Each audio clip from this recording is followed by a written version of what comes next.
Hello everyone, स्वागत है आप सभी का हमारी आज की इस क्लास में। बच्चों, मेरा नाम है उज्ज्वला और आज की क्लास में जैसे कि आप लोगों ने टाइटल ऑलरेडी पढ़ लिया है, so we are gonna be continuing our chapter justice, जो कि हमने लास्ट क्लास में शुरू करा था और आज बारी आ चुकी है कि हम जो है अपनी एक्सप्लेनेशन से थोड़ा सा आगे बढ़े और उस चैप्टर को आगे भी देखें, कंटिन्यू कर सके। सो बच्चों, जस्टिस का मतलब होता है न्याय, और न्याय के बारे में हमने बहुत सारे dimensions, actually 2 dimensions last class में देखे थे। The first dimension being that we should treat equals equally. हर व्यक्ति जो है, हर ह्यूमन बीइंग जो है, वो कुछ नेचुरल राइट्स के साथ पैदा हुआ है और तभी जो है ये जस्टिफाइड है कि उसको हम बिल्कुल एक इक्वल तरीके से ट्रीट करें, मतलब हर व्यक्ति को एक बराबर तरीके से ट्रीट करें। And second dimension that we talked about was a little different, a slight difference. बच्चों, जहां पर हमने बात करी थी proportionate justice के बारे में।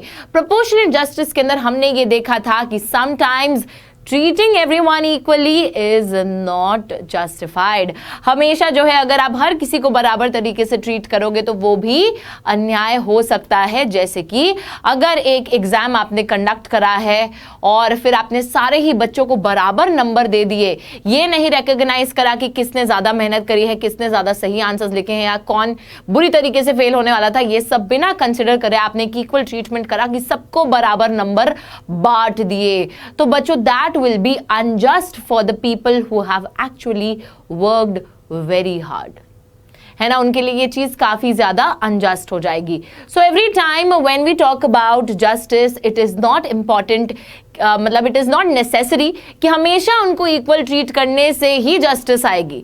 Sometimes we have to get out of the way and we have to ignore that principle of equality, क्योंकि बच्चों जब हमने इक्वालिटी भी पढ़ा था तो हमने डिफरेंशियल ट्रीटमेंट की बात करी थी, और आज भी हम जो है एक तीसरे डायमेंशन से ही शुरुआत करेंगे। सो पहले हमने ये पढ़ा कि इक्वल है हर कोई तो उसको इक्वली ट्रीट करो। दूसरी चीज हमने ये देखी कि हमेशा इक्वल ट्रीट करना भी अनजस्ट हो सकता है कुछ कुछ केस सिनेरियोज में, तो फिर हमने प्रोपोर्शनेट जस्टिस की बात करी। बट आज हम थर्ड डायमेंशन की बात करने वाले हैं। थर्ड डायमेंशन क्या है? यहाँ पे न्याय की मूर्ति तो आपको दिख रही है, लेकिन उसी के साथ साथ there is the recognition of special needs. Yes, you read that right, you heard that right, recognition of special needs की बात हो रही है। यानी कि बच्चों हमको ये recognize करना होगा, ये realize करना होगा कि कुछ जो है special needs भी होती हैं लोगों की। जैसे कि आप लोग बच्चों कभी भी अगर बोर्ड एग्जाम वगैरह देने जाओगे या फिर बोर्ड एग्जाम के जो पेपर होते हैं आप देने गए थे ना 10th के अंदर, तो आपने एक देखा होगा कि लास्ट में जब मैप वर्क दिया होता है उसके बाद मैप वर्क का ही एक दूसरा पार्ट दिया होता है फॉर विजुअली इम्पेयर्ड कैंडिडेट्स, यानी कि जो लोग देख नहीं सकते हैं उनके लिए स्पेशली एक कॉलम होता है जहां पर ये लिखा होता है कि उनको सिर्फ आंसर देना है, उनको वो मैप वर्क नहीं करना है, because they can't see, so they just have to write the answers to the questions given, है ना। उनको सिर्फ जगह का नाम लिखना होता है। ऐसा क्यों है? कुछ लोग बोलें कि अरे ये तो गलत हो रहा है, हमारे लिए क्यों नहीं दिए ऐसे क्वेश्चंस, हम भी सीधा लिख देते हैं, हम मैप पे मार्क क्यों करें। लेकिन बच्चों यहाँ पर आप समझ नहीं रहे हो, it is being done because we are recognising the special needs of those people who are actually visually impaired. आप विजुअली इम्पेयर्ड कैंडिडेट्स की स्पेशल नीड्स को रिकॉग्नाइज कर रहे हो, एंड यहाँ पर सभी को मेरे साथ एग्री करना चाहिए कि जस्ट तरीका यही है कि आप जो है उनके लिए सेपरेट क्वेश्चन दो। इसमें किसी को बुरा लगने वाली बात नहीं है, किसी को निराश होने वाली बात नहीं है। It is very very important to recognise the special needs and work according to that. ठीक है, चलो बहुत ही बढ़िया।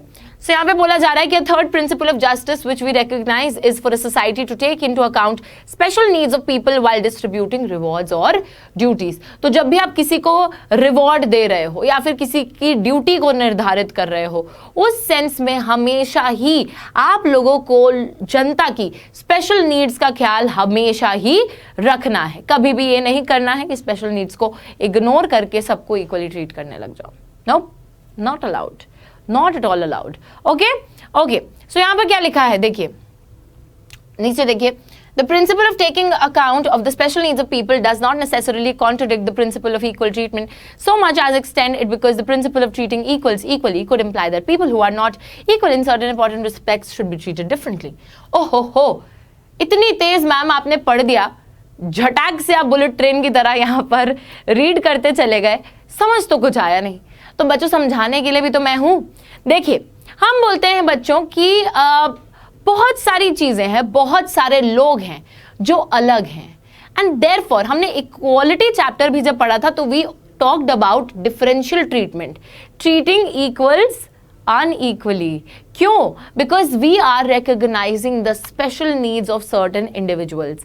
हमको जब ये रियलाइज हुआ कि महिलाएं हैं, उनको ईव टीजिंग, हरासमेंट, इन सब चीज़ों का सामना करना पड़ता है in public places, in public transportation. So what we did, बच्चों, हमने मेट्रो के अंदर एक स्पेशल कोच बनाया, विमेंस कोच, जिसके अंदर अगर मैं भी एज अ लेडी बोलूं तो मुझे भी उस कोच के अंदर ट्रैवल करना ज्यादा मैं प्रेफर करूंगी rather than a general coach. क्यों? अब कुछ लोग यहाँ पर बहसबाजी करने के लिए आएंगे कि यार ये लड़कियों के लिए क्यों स्पेशल कोच बनाया है, लड़कों के लिए बना देते, है ना, और बाकी लोगों के लिए जनरल कोच क्यों, लड़कियों के लिए ही अलग से क्यों, ये डिफरेंशियल ट्रीटमेंट इनके साथ क्यों हो रहा है। सो बच्चों, ऑलवेज रिमेंबर दैट, आप उन बेवकूफ लोगों में से मत बनना जो ये सब क्वेश्चन करने लगे, ठीक है। लुक, मैं बोल रही हूं कि हमें ना एक पॉलिटिकल साइंस एक ऐसा सब्जेक्ट है जिसको पढ़कर हम सामाजिक रूप से, राजनीतिक रूप से काफी ज्यादा जागरूक हो सकते हैं। हमें कभी भी पॉलिटिकल साइंस पढ़ने के बाद लोग मेरे से पूछते हैं कि आप बताइए अपना पॉलिटिकल ओपिनियन, ये दे दो वो दे दो। पर बच्चों, पॉलिटिकल साइंस पढ़ने के बाद ये नहीं होता है कि आप एक एक्सट्रीमिस्ट बन जाओ। पॉलिटिकल साइंस बनने के बाद you should have the rational thinking, जब आप एनालाइज कर सको कि कौन सी चीज सही है, कौन सी चीज गलत है। आपको न्यूट्रल रहना है in each and every aspect, and you should be able to analyse with the things that you have learned, with the things that you are reading right now, कि आप जो है सामाजिक तौर पर चीजों को एनालाइज कर सको, देख सको कि क्या चीज सही है असल में और क्या चीज गलत है। लोग नहीं आपको बताएंगे, आप बताना लोगों को, क्योंकि आप पॉलिटिकल साइंस पढ़ रहे हो, ठीक है। तो देखिए, यहां पर हम विमेन्स कोच की बात कर रहे थे। It is justified because keeping in mind the kind of harassment that women face in public places, तो उसी की वजह से बच्चों एक सेपरेट कोच बनाया जाता है ताकि women could feel secure. It is because of that, क्योंकि काफी बारी ऐसा होता है कि जनरल कोचेस काफी क्राउडेड। तो ये मैंने एक रियल लाइफ एग्जांपल आपको लेके बताया है। उसी के साथ साथ विमेन्स राइट्स की बात करें, एससीज, एसटीज, ओबीसीज की बात करें, so these are some people, visually impaired, disabled people, इन सबकी स्पेशल नीड्स को ख्याल में रखकर बच्चों हम इनको डिफरेंट ट्रीटमेंट देते हैं। क्यों स्पेशल नीड्स को ख्याल में रखते हैं? बिकॉज नहीं रखेंगे तो अनजस्ट हो जाएगा, रख रहे हैं तो जस्टिफाइड है, अनइक्वली ट्रीट कर रहे हैं तो जस्टिफाइड है। यहां पर वो चीज जस्टिफाइड होनी चाहिए, जस्टिफाइड नहीं है तो गलत कर रहे हो। कि आप किसी को बेफालतू का, अब देखो जैसे हम बोलते हैं कि स्टार किड्स जो हैं, नेपोटिज्म होता है, स्टार किड्स जो हैं उनको बहुत इजीली फिल्मों में एंट्री मिल जाती है, बहुत इजीली उनको बिल्कुल स्ट्रगल नहीं करना पड़ता। तो बच्चों, वहां पर हम बोल सकते हैं कि वो अनजस्ट हो रहा है, वो जो स्पेशल ट्रीटमेंट है वो अनजस्ट है। लेकिन हाँ, जो बच्चों लोग असल में प्रॉब्लम्स को फेस कर रहे हैं, दिक्कतों को फेस कर रहे हैं, वहां पर ये चीज बिल्कुल अनजस्ट नहीं होती, ठीक है, जो असल में परेशानियों का सामना करते हैं लोग। ओके, चलो, तो यहां पर एक तो मैम को गर्मी इतनी लगती है, चलिए ओके, देखिए, सो यहाँ पे बोला जा रहा है कि जब आप लोगों की स्पेशल नीड्स को ख्याल में रखते हो, वो कॉन्ट्रडिक्ट नहीं करता है इक्वल ट्रीटमेंट से। डू नॉट से कि भाई अब तो अनइक्वल ट्रीट कर रहे हो आप, कि इक्वल ट्रीटमेंट के प्रिंसिपल को कॉन्ट्रडिक्ट करता हुआ, इक्वल ट्रीटमेंट के प्रिंसिपल को कॉन्ट्रडिक्ट करता हुआ है कि जब आप लोगों के स्पेशल नीड्स को ध्यान में रख रहे हो। Not at all, okay, do not think like that. तो यहाँ पे बोला जाता है कि इक्वल्स को इक्वली ट्रीट करते हैं, और उससे जो लोग हैं जो कि इक्वल नहीं है उनको डिफरेंटली ट्रीट कर रहे हो, क्योंकि लोग ही इक्वल नहीं है ना एट द वेरी फर्स्ट। जो मैं बार बार बात बताती हूँ हर चीज में बच्चों, एक सिंपल सी बात है, लोग अगर ऐसे ऐसे सब, एक इंसान अगर इधर है, एक इंसान अगर इधर ही है, और तीसरा इंसान भी अगर इधर ही है, फिर तो भाई इनको इक्वली ट्रीट करो। लेकिन अगर एक इंसान सामाजिक तौर पर इधर है, एक इंसान इधर है, और एक इंसान इधर है, तो भाई इनको अगर इक्वली ट्रीट करोगे तो वो जस्टिफाइड नहीं होगा। तो जो सामाजिक तौर पे ही पहले से ही इनइक्वालिटी है उसको ठीक करने के लिए कहीं ना कहीं इन दोनों को extra treatment, special treatment provide करनी पड़ेगी, इनकी स्पेशल नीड को रिकॉग्नाइज करना पड़ेगा ताकि सबको आप एक इक्वल ग्राउंड पर लेकर आ सको। ये जो चीज किसी के समझ में आ गई ना, उसके समझ में इक्वालिटी, जस्टिस, हर कॉन्सेप्ट आ जाएगा, क्योंकि बच्चों सेम ही चीज है, कुछ अलग है ही नहीं। मेरी मानो, मैंने पता है लिटरली मेरे स्कूल में एक मेरी जो टीचर थी, सीरियसली वो बहुत अच्छा पढ़ाती थी, आई स्टिल रिमेंबर, एंड उन्होंने ये जो कॉन्सेप्ट एक बारी हमको समझाया था, इक्वल ग्राउंड वाला, मेरे को लगता है कि इसी कॉन्सेप्ट से मुझे ये सारी की सारी चीजें समझ में आ चुकी थी, इक्वालिटी हो या जस्टिस हो। तो अगर आपको भी बच्चों ये चीज क्लियर हो गई है ना, आप मुझे कमेंट्स में बताइएगा कि हाँ जी मैम, हमको ना ये इक्वल ग्राउंड वाली बात समझ में आ गई है। अगर ये चीज क्लियर है तो सब क्लियर है, फिर सब फंडे बिल्कुल क्लियर है। ठीक है, चलो अभी ओके, ये बात हो गई है। अब देखते हैं हम लोग equal treatment okay okay okay ठीक है।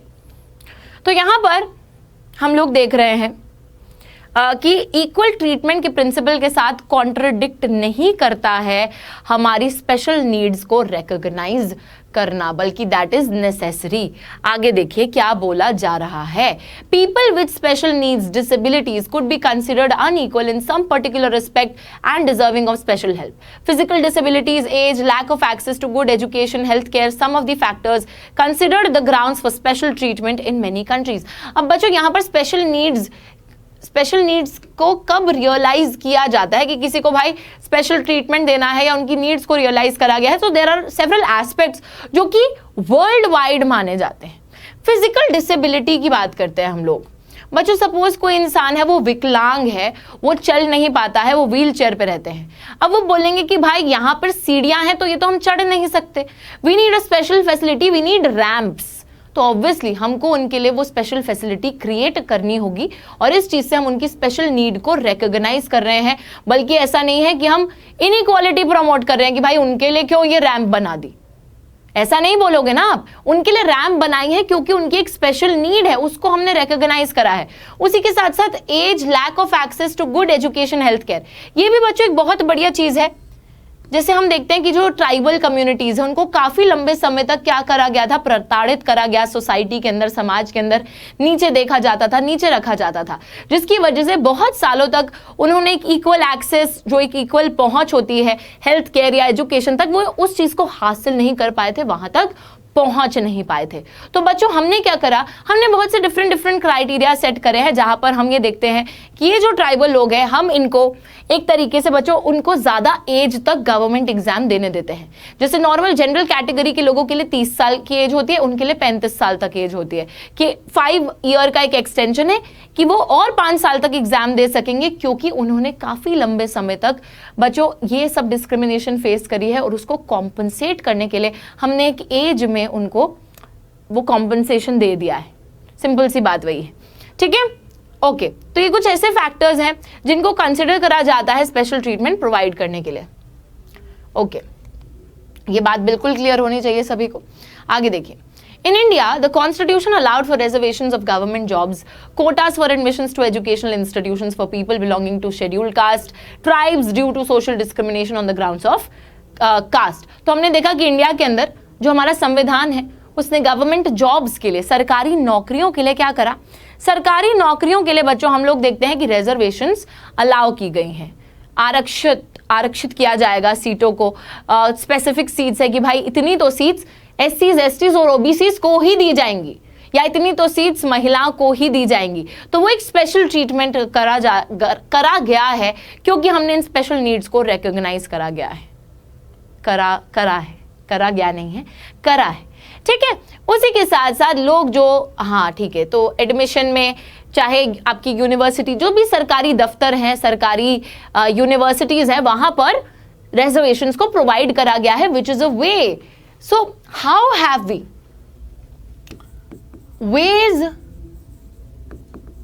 through which we have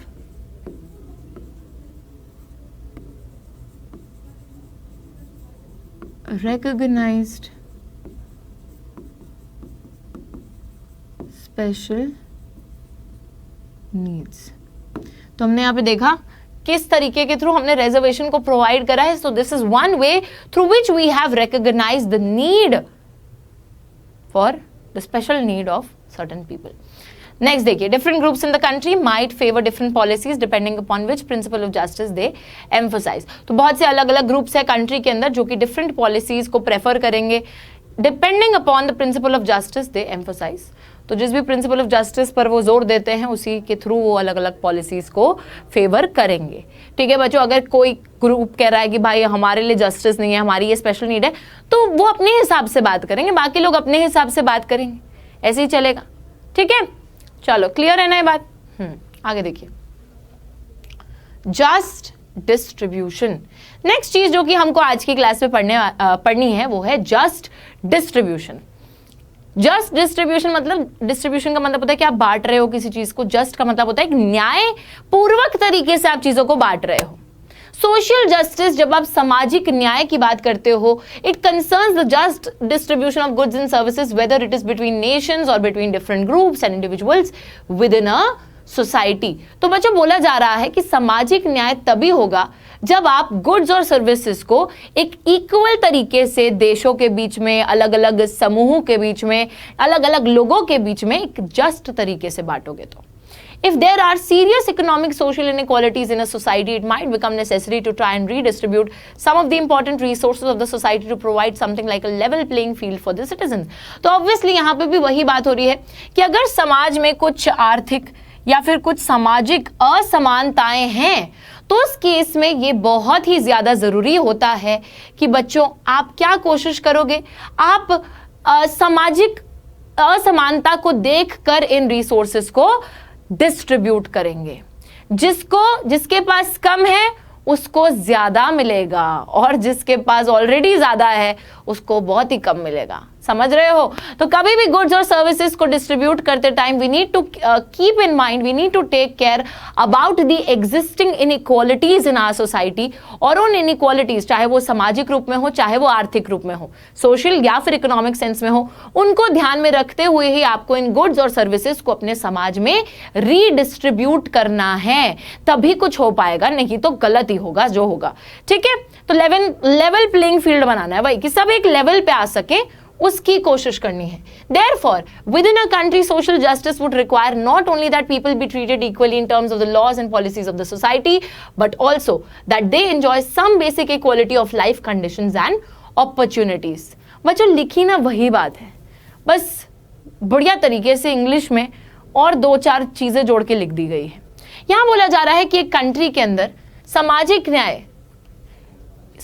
न्याय तभी हो पाएगा जब लोग जो हैं उनको इक्वली ट्रीट करा जाएगा, कानून के मामले में, पॉलिसीज के मामले में, लेकिन उसी के साथ साथ उनको जो है एक बेसिक इक्वलिटी मिलनी चाहिए, अवसर की भी और लाइफ कंडीशंस की, जीने के तौर तरीकों की। जैसे रोटी कपड़ा मकान, भाई कुछ लोगों के पास बहुत सारे मकान है, बहुत पैसा है, तो रोटी और कपड़ा तो आराम से आ ही जाएगा, लेकिन कुछ लोग समाज के ऐसे भी हैं जिनके पास बच्चों शायद वो चीजें नहीं हैं। तो सरकार का यहाँ पर, गवर्नमेंट का एक बहुत ही अहम रोल क्या बनता है कि गवर्नमेंट को बच्चों जो गुड्स और सर्विसेज हैं सोसाइटी के अंदर, उनको इस तरीके से बांटना है कि जिसके पास नहीं है उसको ज्यादा से ज्यादा ये चीज मिल सके, और जिसके पास अपॉर्चुनिटी नहीं है, अवसर नहीं है, उसको वो अवसर मिल सके। ठीक है, difference of opinion on matters such as whether and how to distribute resources, ensure equal access to education, jobs, arouse fears, passions in society and even sometimes provoke violence। कभी कभी क्या होता है, लोगों की जस्टिस का जो मानना होता है वो काफी अलग होता है। जैसे कोई ट्राइबल ग्रुप होगा, वो कहेंगे हमको भाई इधर तो रिजर्वेशन मिल रही है, हमें यहाँ पे भी रिजर्वेशन चाहिए, और कुछ लोग कह रहे हैं नहीं, इनको रिजर्वेशन नहीं देंगे हम। तो बच्चों इसकी वजह से कभी कभी क्लैश हो जाता है, लड़ाई झगड़े मारपीट जो है हो जाती है, वायलेंट हो जाते हैं लोग, एंड हम देखते हैं कि वायलेंस प्रोवोक करती हैं ये सारी चीजें, जो डिफरेंसेस हैं लोगों के बीच में, कि कुछ लोग कह रहे हैं भाई हमको रिजर्वेशन चाहिए, बाकी लोग कह रहे हैं इनको नहीं मिलेगी रिजर्वेशन, तो भाई आओ झड़प होगी, अब तो कॉन्फ्लिक्ट होगी। ठीक है, तो ऐसा सब कुछ होने लगता है। A well known political philosopher John Rawls has argued that there could indeed be a rational justification for acknowledging the need to provide to help to the least privileged members of a society. तो बच्चों यहाँ पर John Rawls जो है ना, John Rawls एक बहुत ही बढ़िया महान पॉलिटिकल फिलोसोफर बोल गए हैं कि समाज के अंदर जो लीस्ट प्रिविलेज्ड सेक्शंस हैं, जो सबसे ज्यादा निचले वर्ग के लोग हैं, जो सोसाइटी के अंदर वर्स्ट ऑफ पीपल हैं, उनके लिए न्याय लाने का एक तरीका है। क्या है वो एक तरीका? कैसे समझेंगे हम उस एक तरीके को? तो आइए समझने की कोशिश करते हैं। बच्चों ये है जॉन रॉल्स। इनकी शक्ल को ध्यान से देखो। अभी हम जॉन रॉल्स और मैम एकदम भाई बहन की तरह लग रहे हैं। क्यों? हमने चश्मा पहन रखा है इसलिए। हाँ जी। तो जॉन रॉल्स जो है ना बच्चों, जॉन रॉल्स देते हैं अपनी एक थ्योरी ऑफ जस्टिस। इस थ्योरी ऑफ जस्टिस में इस थ्योरी ऑफ जस्टिस को पढ़ने में आपको इतना मजा आने वाला है, इतना मजा आने वाला है। लेकिन उससे पहले बच्चों, इस थ्योरी ऑफ जस्टिस को पढ़ने से पहले जरा एक चीज को बहुत ही ज्यादा ध्यान में रखते हैं। क्या है वो एक चीज? देखिए होता क्या है, हम लोग देखते हैं बच्चों कि इक्वालिटी को अगर हम परस्यू करेंगे, अगर हम सबको बराबर रखेंगे, तो उससे हम मेरिट को इग्नोर कर देंगे। सबको इक्वल नंबर देने लगेंगे तो हम मेरिट को इग्नोर कर देंगे, किसी के एफर्ट को इग्नोर कर देंगे। इसलिए हम क्या बोलेंगे कि हमें ना मेरिट को प्रमोट करना चाहिए, कि जो इंसान जो है, जो ज्यादा कर सकता है वो ज्यादा करेगा लाइफ में, जो कम कर सकता है कम करेगा, सब अपने एफर्ट से काम करेंगे। लेकिन यहां पर भी एक दिक्कत आती है। इससे बच्चों फर्क पड़ता है हमारी मार्जिनलाइज्ड पॉपुलेशन को। याद रखना, मैं यहां पे आपको एक चीज बता रही हूं। हम बोलेंगे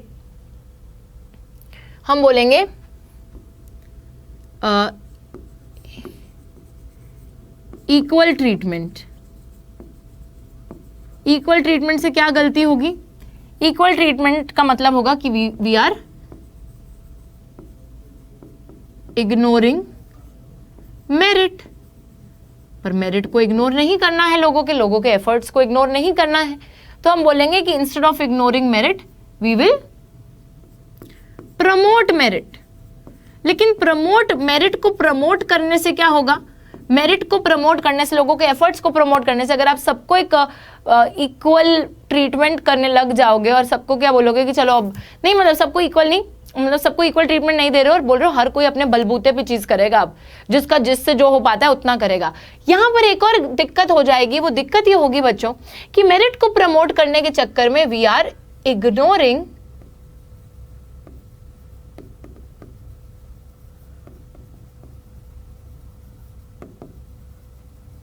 मार्जिनलाइज्ड सेक्शंस। मार्जिनलाइज्ड सेक्शंस को इग्नोर कर देंगे हम लोग, क्योंकि उनकी तो वहां तक पहुंच ही नहीं है। तो बच्चों फिर हम क्या कहते हैं? हम कहते हैं हम स्पेशल केयर प्रोवाइड करेंगे। तो फिर हम कहते हैं कि हम लोग स्पेशल केयर प्रोवाइड करेंगे मार्जिनलाइज्ड सेक्शन को। बट फिर कुछ लोग कहते हैं कि इनको क्यों स्पेशल ट्रीटमेंट देनी है, हम फिर तो हम इक्वालिटी के खिलाफ जा रहे हैं। तो यहाँ पे ये पूरा बहस चलती रहती है। तो बच्चों यहाँ पर सोल्यूशन क्या है? आप बोलो पहले इक्वल्स को इक्वली ट्रीट करो, पर उससे मेरिट को प्रमोट नहीं किया जा रहा। फिर मेरिट को प्रमोट करा तो मार्जिनलाइज लोगों को दिक्कत हो गई, फिर मार्जिनलाइज के लिए स्पेशल केयर दी, अब इक्वालिटी के अगेंस्ट चला गया। तो भाई ऐसे तो झड़प होती रहेगी। तो बच्चों इस केस के अंदर सरकार को आना पड़ेगा। The government would have to step in and the government would have to stop it. सरकार को ये चीज होने से रोकनी नहीं होगी। बेसिकली सरकार को देखना होगा कि किस तरीके से, किस चीज को करके हम एक जस्ट सोसाइटी को प्रमोट कर सकते हैं, सबको कैसे हम इक्वालिटी प्रोवाइड कर सकते हैं, क्या हमें करना होगा उसके लिए। So this the government will have to step in and the government would have to decide upon it. Alright, I hope ये बात एकदम क्लियर है। चलिए अब हम आते हैं जॉन रॉल्स जी पे, जो कि हमने बीच में छोड़ दिया, कहीं गुस्सा ना हो जाए।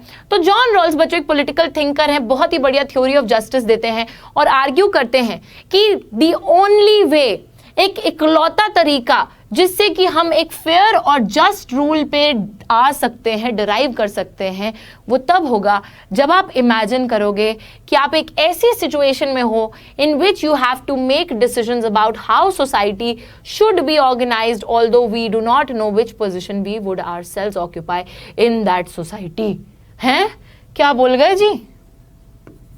बच्चों जॉन रॉल्स जी के हिसाब से एक इकलौता तरीका जिससे कि हम एक फेयर और जस्ट सोसाइटी ला सकते हैं या बना सकते हैं, ये तब होगा जब हम जस्टिस प्रोवाइड करेंगे बीइंग एट एन ओरिजिनल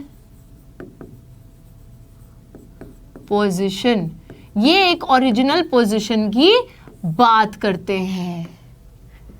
क्या है ये ओरिजिनल पोजीशन?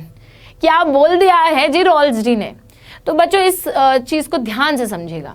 ओरिजिनल पोजीशन का मतलब है कि आपको ये नहीं पता है कि आप सोसाइटी के अंदर आप एक जस्ट सोसाइटी क्रिएट कर रहे हो, लेकिन आपको ये नहीं पता है कि आप उस सोसाइटी के अंदर किस सेक्शन को बिलोंग करोगे। Will you be rich, will you be poor, will you be a person with physical disability, will you be a person who is like a pretty good, मतलब एजुकेशन वाइज, मेरिट वाइज आपको कुछ नहीं पता है।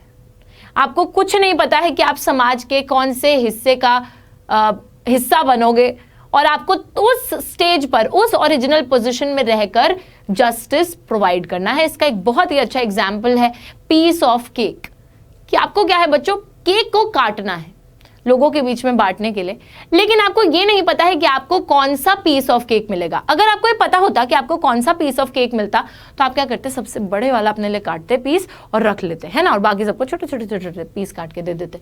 But अभी आपको पता नहीं है कि आपको कौन सा पीस ऑफ केक मिलेगा, तो इसमें समझदारी इसी चीज में होगी कि आप सारे जो है पीसेस को इक्वली काटो, कि एटलीस्ट मुझे दूसरों के मुकाबले इक्वल तो चीज मिलेगी, जब मिलेगी तो यही मतलब है बच्चों ओरिजिनल पोजीशन का, कि एक ऐसी स्टेज पे हमको न्याय देना है जब हमें पता ही नहीं है कि हम समाज के कौन से हिस्से को बिलोंग करेंगे। क्योंकि ह्यूमन बीइंग्स आर सेल्फिश। बच्चों हम जब भी अपनी बात करेंगे तो हमें वो सेल्फिश गोल हमारे दिमाग में रहेगा। हर सेक्शन अपने आप को प्रमोट करने के लिए, अपने आप को और ज्यादा राइट्स प्रोवाइड करने की कोशिश करता रहेगा। बट यहाँ पे रॉल्स जी ने मना कर दिया है कि ये सब नहीं चलेगा, ऐसे जस्टिस नहीं आएगी, ऐसे तो फेवरेटिज्म होगा।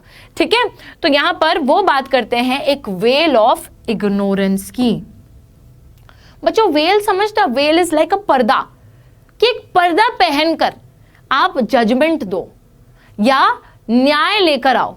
पर्दा एक इग्नोरेंस का, कि आपको पता ही नहीं भाई, पर्दा पहन लोगे तो आपको पता ही नहीं ना आपके सामने कौन है, कि आपके सामने मुकेश अंबानी का किसी नॉर्मल इंसान के साथ झगड़ा हुआ है, आपको पता ही नहीं है। तो बच्चों आप एक ऐसी पोजीशन में हो, आप एक ओरिजिनल पोजीशन में हो, आपने एक वेल ऑफ इग्नोरेंस पहन रखी है कि आपको पता ही नहीं है कि सामने कौन है। तो आपकी चाहे आपका कोई फैमिली मेंबर है या कोई दूसरा इंसान है, you do not know about it, तो आप एक बच्चों न्यूट्रल तरीके से उस जजमेंट को दे पाओगे। वैसे तो मेरी मानिए हम लोगों को रियलिटी में भी एक वेल ऑफ इग्नोरेंस को पहनकर रहना चाहिए, जहां पर बच्चों हम कोई फेवरेटिज्म या सेल्फिश गोल के बगैर चीजों को जज कर सके।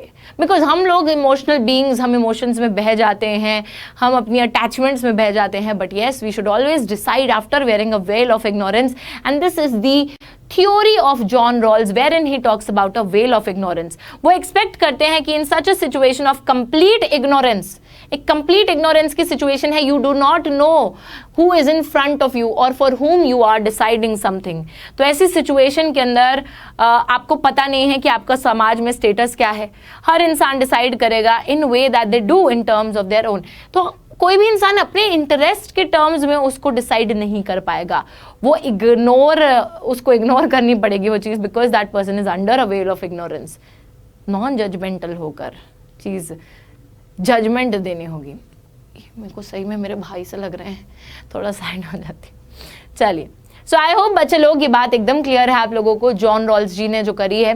एंड इसी के साथ आज हम क्लास को ख़त्म करते हैं। पूरी जो जॉन रॉल्स जी की थ्योरी है और जो बाकी का चैप्टर है, इसको हम कंप्लीट करेंगे इन आवर नेक्स्ट क्लास। तो नेक्स्ट क्लास के अंदर we will complete the entire chapter. I will see you next time. तब तक के लिए take care and bye bye guys, have a nice day.